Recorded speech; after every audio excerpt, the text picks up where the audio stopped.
Et on vous propose aussi régulièrement de diversifier vos placements en investissant dans des actifs tangibles, les forêts par exemple, ou encore les voitures de collection, et pourquoi pas le vin. Tiens, le vin, on va en parler avec Angélique Delanxin, elle est directrice générale déléguée d'Ideal Wine. Bonjour Angélique. Bonjour Guillaume. Vous publiez ces jours-ci le baromètre Ideal Wine des enchères de vin, une analyse donc des enchères 2017.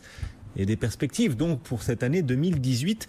D'ailleurs, en quoi le retour sur l'année 2017 peut-il nous donner un indicateur des achats ou des ventes à venir dans le monde du vin ?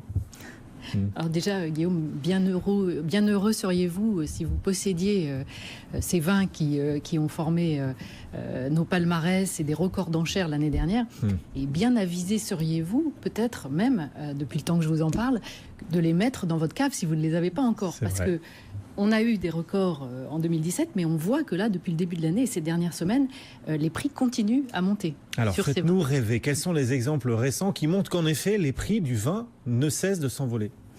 Je peux vous en citer deux déjà.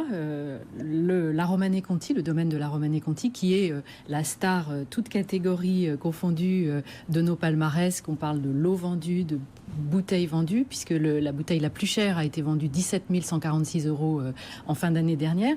Et elle faisait suite à une même bouteille, c'est-à-dire le même vin dans le même millésime qui s'était vendu quelques mois avant seulement à 11 000 €. Donc ça, c'était pour la Bourgogne. Et dans la vallée du Rhône, on a un exemple encore plus récent avec la cuvée Catelin en Hermitage de Jean-Louis Chave qui s'était vendue l'année dernière 4 256 € et qui, il y a quelques semaines, vient de pratiquement doubler son prix dans un millésime très proche, millésime 2003, à plus de 8 500 € la bouteille. C'est spectaculaire, en effet. On a coutume de dire sur les marchés que les arbres ne montent pas jusqu'au ciel. Dans ce monde du vin, là, on a le sentiment qu'au contraire, ça n'en finit pas d'accélérer. Cette hausse des prix, est-ce que les arbres vont monter jusqu'au ciel ?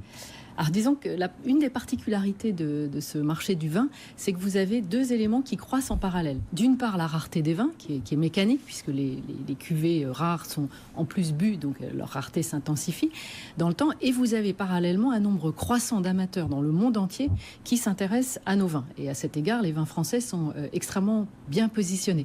Donc, ces deux critères croissant absolument parallèlement, comment voulez-vous que les prix s'écroulent subitement ? Enfin, tout le monde n'a pas des milliers d'euros à consacrer dans l'achat d'une bouteille. Là, vous nous avez proposé des exemples absolument incroyables. Est-ce qu'on peut aussi débuter dans le monde du vin, investir, en faire un placement à des prix plus bas pour quelques dizaines ou centaines d'euros ? Est-ce que c'est possible ? Absolument, et c'est d'ailleurs une des particularités de notre baromètre, de notre document, c'est que même si dans les ventes aux enchères, les trois grandes régions traditionnelles que sont Bordeaux, la Bourgogne et le Rhône représentent plus de 80% des volumes, dans toutes les autres régions, on a des productions qui sont absolument passionnantes à des prix qui ont été recensés. Alors, on est autour d'une centaine d'euros. On peut trouver de très belles bouteilles autour de ces prix-là, et donc on est vraiment, là on peut démarrer un placement à des niveaux infiniment moins élevés que ce que je viens de vous citer. Dans les régions type Jura, Beaujolais, Loire, Sud-Ouest, c'est ça, c'est là qu'on trouve ces pépites ? Absolument, dans chacune de ces régions. En fait, ce qui est aujourd'hui, ce que regardent les amateurs, et avec en plus cette information qui se diffuse extrêmement rapidement, c'est plus la qualité du vigneron. C'est-à-dire, c'est ça qui prime.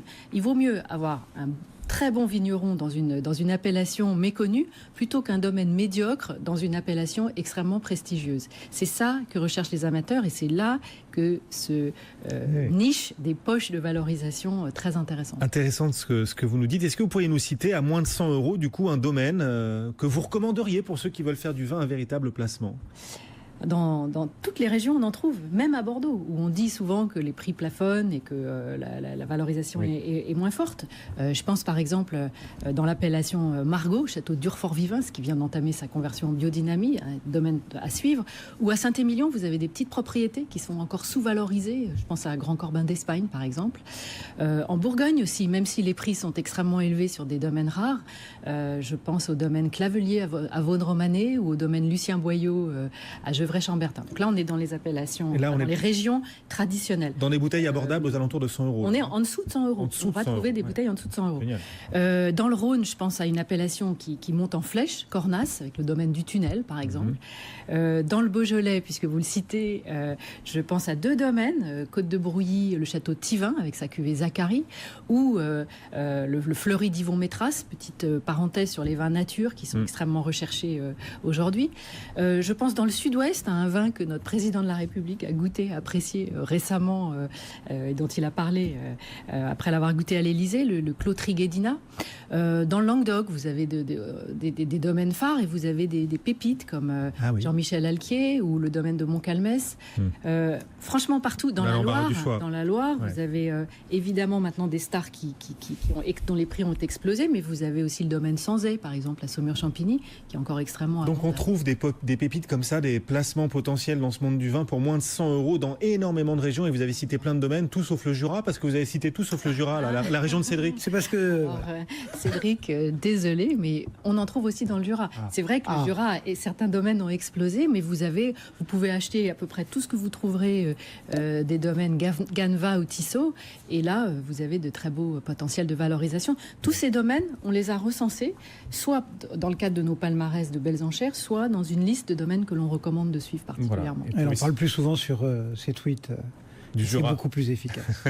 Vous pouvez retrouver le replay de cette interview si vous voulez noter tous les domaines. Évidemment, le replay à suivre sur notre site bfmbusiness.com. Plein de vins français, les vins étrangers, ça vous intéresse pas alors, Philippe Delwine? Absolument, si, mais disons que c'est le prisme d'origine de nos caves qui est pour l'essentiel français et qui fait que on a vraiment très peu de vins étrangers. On en a environ 3% des volumes, mais de très belles bouteilles aussi, dont certaines, adjugées récemment, vont figurer, on en reparlera dans nos palmarès, c'est certain. Avec grand plaisir, et notamment des vins allemands. Oui, il n'y a pas que de la bière en Allemagne, il y a aussi de grands vins. Voilà, un Riesling Trockenbeeren Auslese, donc une sélection de grains nobles de 1976, qui a dépassé les 12 000 € la semaine dernière. Waouh, pour un Riesling allemand. Donc voilà, une immense rareté et un vin exceptionnel. Angélique Delangsin, sur le monde du vin, comment faire un placement? Vous êtes directrice générale déléguée d'idealwine.com. Merci Angélique. Merci à vous. Il est un peu plus de 11h sur BFM Business. Dans un instant, un point sur les marchés avec Mickaël Jacobi. Et puis ensuite, les grandes questions qui font bouger les marchés. Le face-à-face du jour, Stanislas de Bayancourt, Frédéric Rosier seront en plateau avec nous.